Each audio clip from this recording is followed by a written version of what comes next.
Oke, balik lagi di channel gua di episode 2 Coding Gabut. Nah, ngoding jadi mobile developer. Di episode sebelumnya kita udah ngebahas dasar-dasar dari bahasa Dart ya. Untuk selanjutnya kita langsung aja masuk ke materi utama, yaitu belajar dari SDK Flutter-nya atau ngebuat aplikasinya ya. Di video sebelumnya gue cuman ngasih tahu dasar-dasarnya aja, dan itu nggak menyeluruh ya. Itu cuman sekilas gitu ya. Nanti lu pada bisa cari-cari lagi gitu ya. Dan memang itu udah seharusnya jadi habit programmer nantinya, karena memang programmer dituntut untuk research gitu. Oke, kita lanjut ke pembahasan materi kali ini. Oke, nah untuk ngebuat aplikasi menggunakan Flutter ini, lu bisa download SDK Flutter-nya ya di sini. Terus lu bisa gunain code editor atau IDE-nya gitu ya, entah itu pakai VS Code, Cursor atau JetBrains gitu ya. Atau juga lu pengen pakai Android Studio gitu ya, karena ketika lu pengen build aplikasi gitu ya ke Android gitu, lu perlu SDK Android-nya, yang mana nanti lu bisa download juga download juga SDK Android-nya di Android Studio. Nah, sini. Di sini. Nanti download di parsialnya. Nah, sini. Mana sih? Nah, command line tools-nya. Nah, ini. Perlu download Java-nya juga dan lain-lain. Nah, tapi gue saranin gitu ya, daripada lu ribet atau gimana gitu, lu langsung download Android Studio-nya aja kayak gini. Download, terus install, terus udah jalanin. Nah, terus juga download untuk ininya, Flutter SDK-nya. Lu bisa masuk ke flutter.dev. Kemudian di sini lu bisa masuk ke get started gitu ya. Nah, di sini lu pilih aja sesuai dengan device masing-masing gitu ya. Kalau lu pakai Windows ya lu pakai Windows gitu ya. Nah, terus tinggal download and install. Nanti di sini bisa lu cari tahu gitu ya cara ekstraknya kayak gimana, untuk setup environmentnya kayak gimana. Ada di sini full lengkap gitu. Nah, itu cara pertama. Lu berarti harus download partial masing-masing SDK-nya gitu ya. Cara yang kedua, lu bisa masuk ke project IDX. Ini Firebase Studio yang disupport di Google gitu ya. Ini editornya Google, jadi lu bisa ngoding online gitu. Nah, pada kali ini karena gua installnya di laptop sebelah gitu ya, gue pakainya Project IDX saja. Oke. Nah, lu bisa cari gitu ya dengan keyword Project IDX gitu, kemudian pilih yang paling pertama atau langsung aja idx.dev gitu. Kemudian bisa masuk ke bagian go to Firebase Studio. Nah, tinggal try. Oke. Nanti lu diarahin untuk login atau ya untuk login kalau nggak salah. Nah, di sini. Oke. Terus kemudian lu bisa new workspace aja nih. New workspace. Nah, di sini sebenarnya lengkap. Cuman karena kita mau ngoding di mobile aja gitu ya, itu kita bisa create Flutter di sini. Contoh di sini kita namain first application gitu ya. Oke, kita close dulu yang lainnya biar enak. Sip.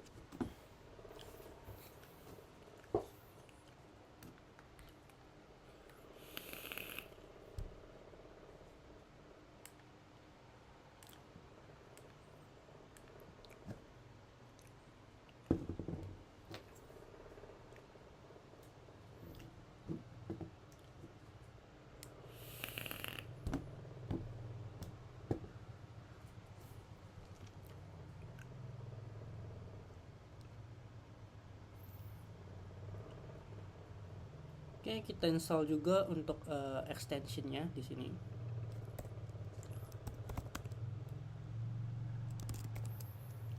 Kita tambahin juga pub assist, boleh. Nah, sorry.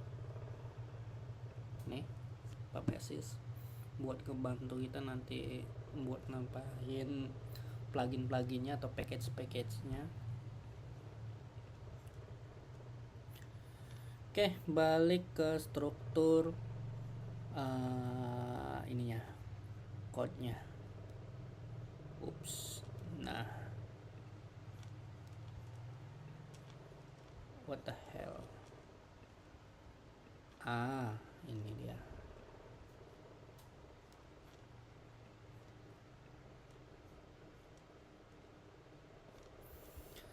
Nah, untuk struktur projectnya itu nanti di sini ada folder Android ya. Nanti kalau lu pakai IDE yang lain gitu ya, kurang lebih seperti ini. Untuk pengaturan seperti permission dan lain-lainnya itu biasanya di Android manifest, nantinya di sini kayak permission internet, terus akses Bluetooth atau apapun nanti ditambahin di sini. Oke. Kita bahas langsung ke Flutternya. Nah, untuk ngebuat file atau beberapa komponen ataupun function-functionnya gitu ya, nanti lu bisa taruh di bagian lib sini nih. Dan sebenarnya ketika kita create project inisial pertama kali Flutter ini ya, itu kita sebenarnya udah di ini, bentar.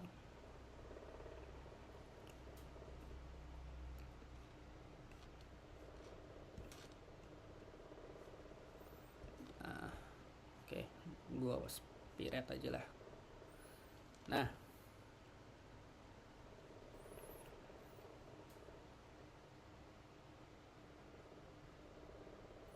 oke, kita tungguin. Kalau kita running, sebenarnya kita udah initiate projectnya itu udah ada kayak project ininya ya, initial projectnya kalau nggak salah counter gitu, counter app.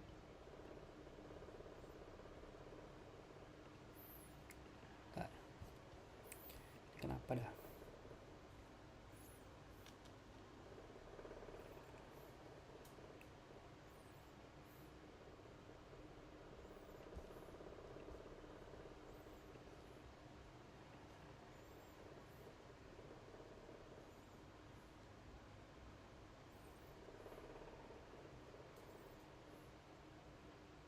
Nah, kurang lebih seperti ini tampilannya.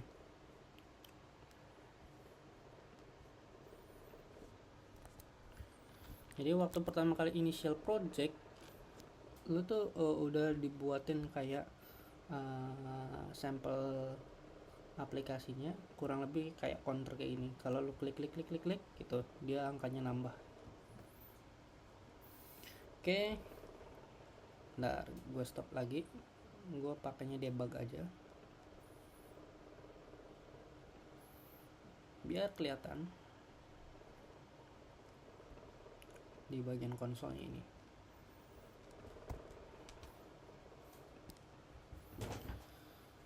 Terus untuk komentarnya gua hapusin dulu biar nggak penuh banget.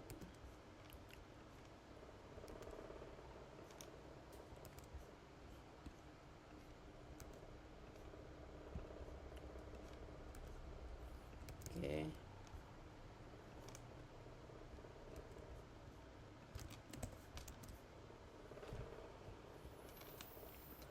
Nah, oke. Di Flutter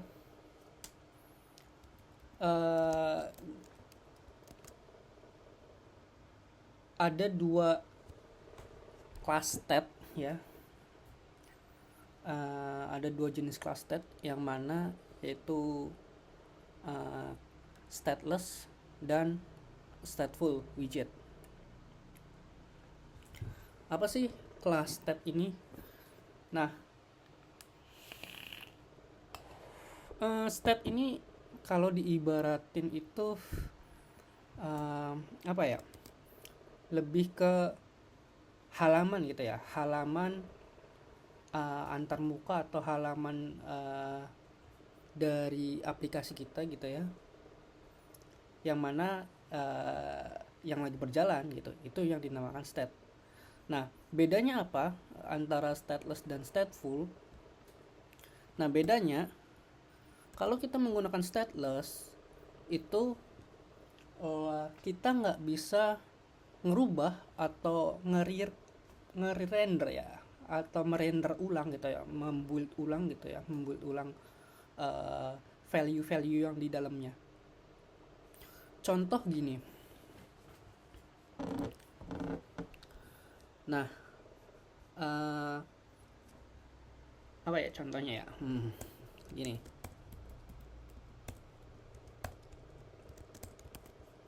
Nah, contohnya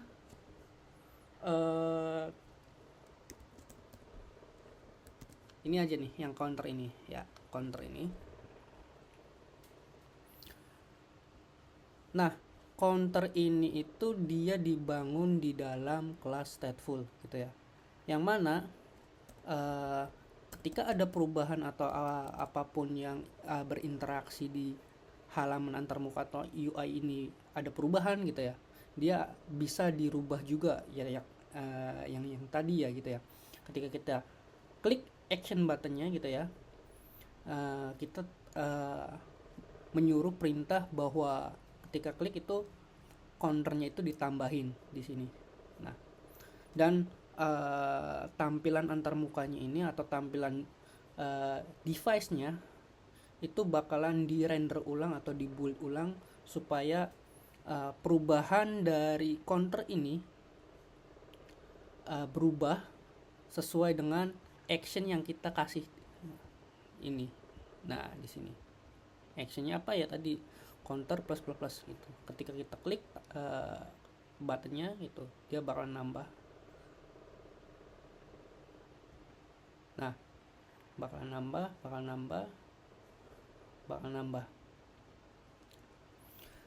Nah, beda dengan menggunakan stateless gitu ya. Nah, gue langsung contohin aja dah di sini. Contohnya, gue mau bikin stateless sample widget dah. Dan tampilannya hampir mirip gitu ya. Gue ada counter gitu ya.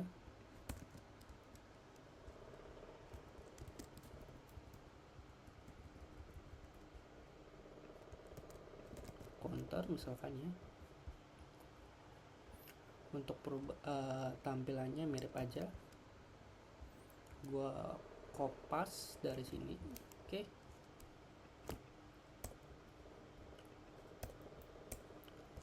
Title-nya ini stateless widget gitu ya.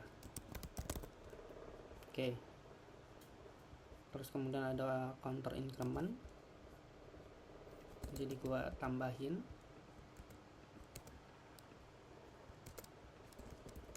sini aja.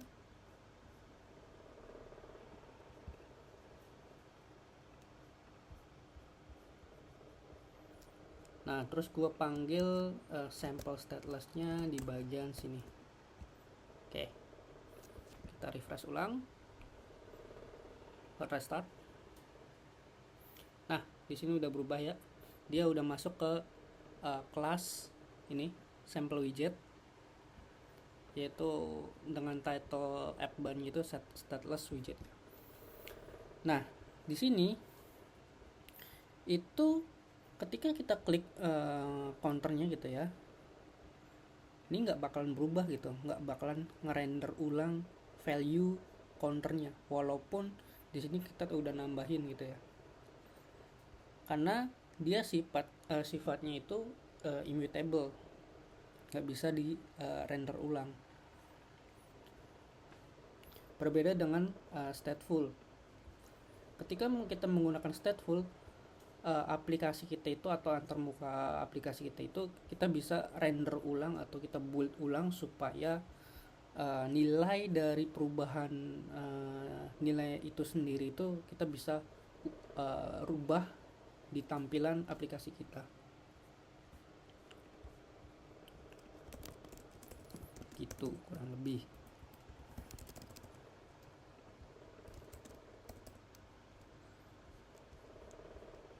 Nah, makanya ketika lu mau pemilihannya lebih ke ini ya, misalkan UI-nya itu bakalan ada suatu perubahan atau lebih ke interaktif gitu ya, gunain kelas widget yang namanya stateful widget gitu ya. Tapi kalau lu cuma static komponen atau static widget gitu ya, lu bisa gunain stateless widget di sini. Contohnya kayak teks ini gitu, misalkan teks ini tuh bakal nggak berubah sama sekali gitu ya, lu bisa buat pakai stateless widget gitu ya. Tapi kalau tampilannya itu bisa berubah, lu harus pakai stateful widget. Oke, kita balik lagi di sini. Oke. Nah,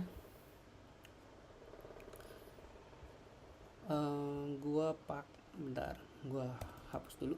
Oke, kayak gini.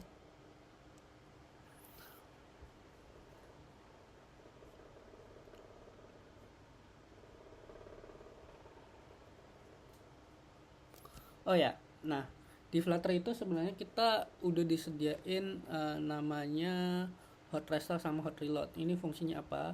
Kalau hot reload kita nyuruh program kita itu untuk nge-refresh ulang gitu ya, nge-refresh ulang tanpa bahasanya, tanpa harus memulai aplikasi dari awal gitu. Jadi ketika kita ada perubahan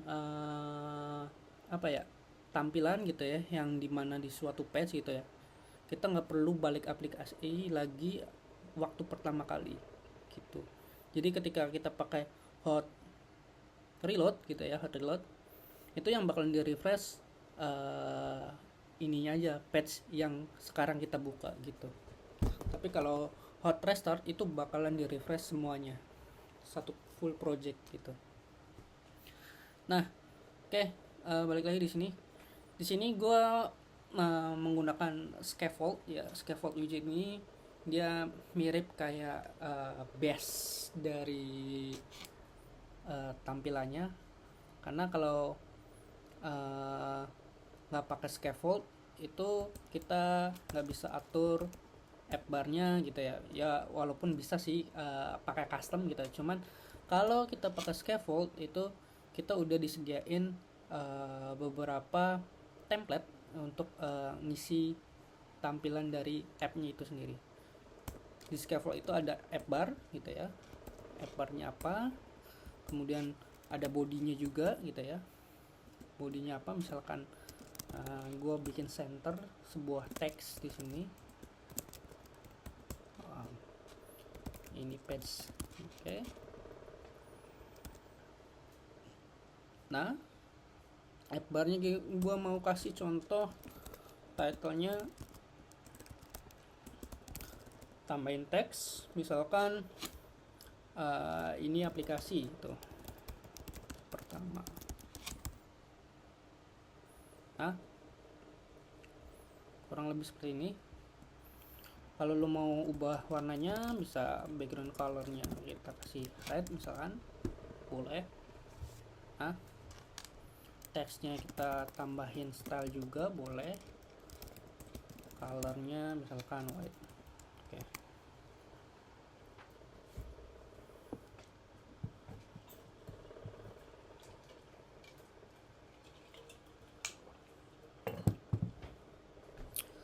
Oke, kurang lebih seperti itu.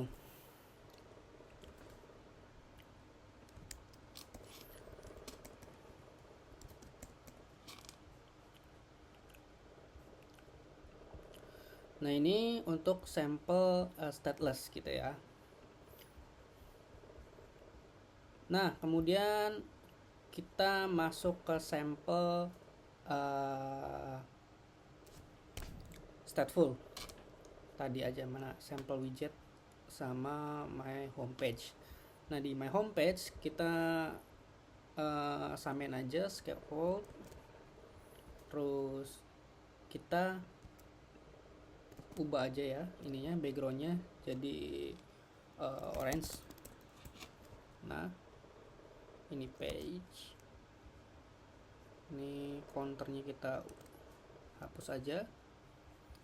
Kemudian di bagian home-nya kita arahin ke tadi itu namanya apa, my homepage. Oke. Ini title nggak perlu sih, nggak perlu title. Oke.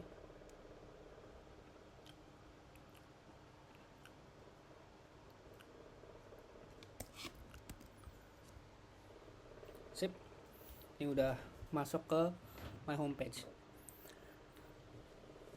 Nah, yang seperti yang gue bilang tadi, kalau stateless itu kita nggak bisa ngubah apapun gitu ya.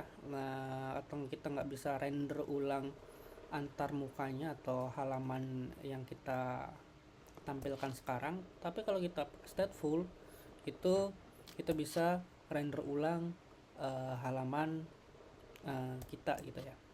Contoh di sini gue mau bikin variabel gitu ya, namanya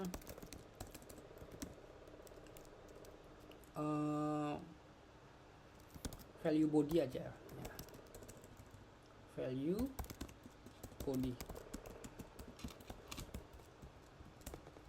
body gue mau isi misalkan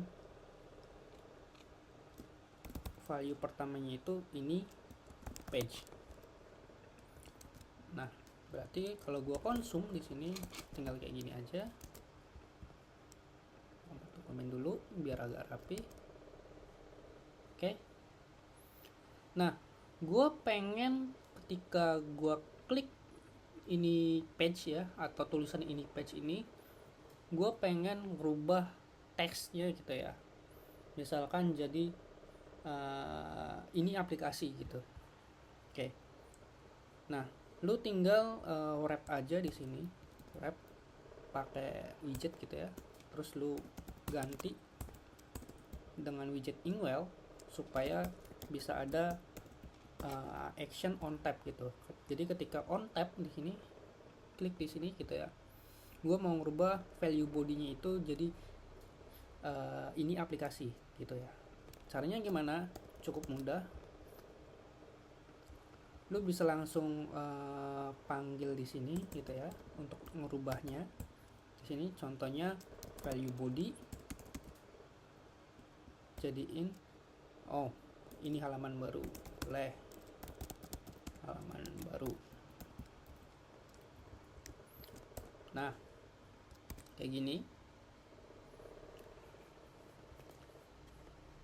Nah, ketika lu klik di sini, ini belum berubah. Nah, belum berubah sebenarnya, ini belum berubah. oh sorry bentar, jangan di centernya deh, tapi di bagian ininya aja, di bagian teksnya aja. Well, tab gua remove dulu. Oke.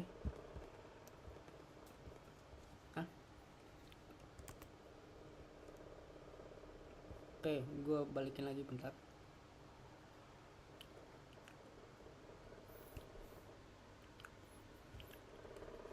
Nah, value pertamanya itu ini page. Tapi ketika kita klik, gue pengen rubah jadi value body-nya itu namanya ini halaman baru. Nah, cuman kalau sekarang kita klik di sini ya, nah ini nggak bakalan berubah. Kenapa?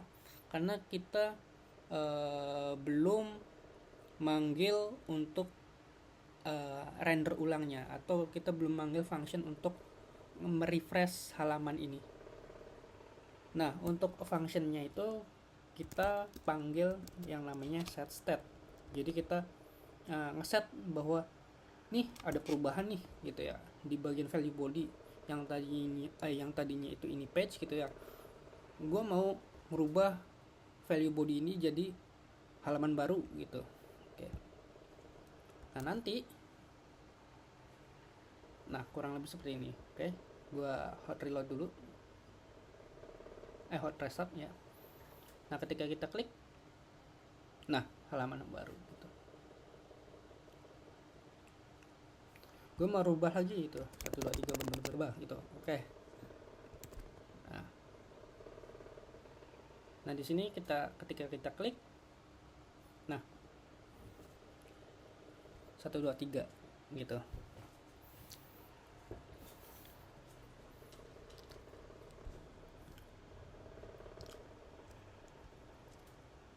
Dan sebenarnya kita bisa tracking juga ya perubahan dari ininya gitu ya di bagian log di sini di debug console. Jadi lu bisa panggil di sini ya log pertamanya itu.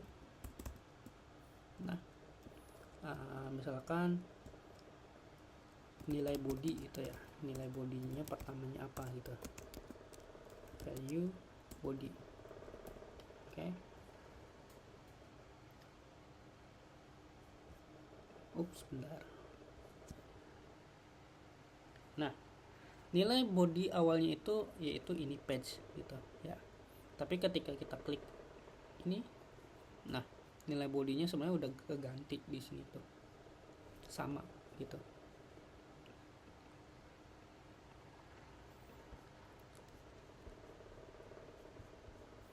Oke. Mungkin pembahasan kali ini lebih simple aja dulu ya. Jadi lu pelajarin dulu apa itu stateless sama stateful. Kalau nggak paham bisa komen di kolom komentar atau DM email gue dah gitu ya. Oke. Thank you untuk ngapain gue thank you. Udahlah, bye bye. See you di next video. Nanti gue bahas lebih dalam untuk bagian widgetnya.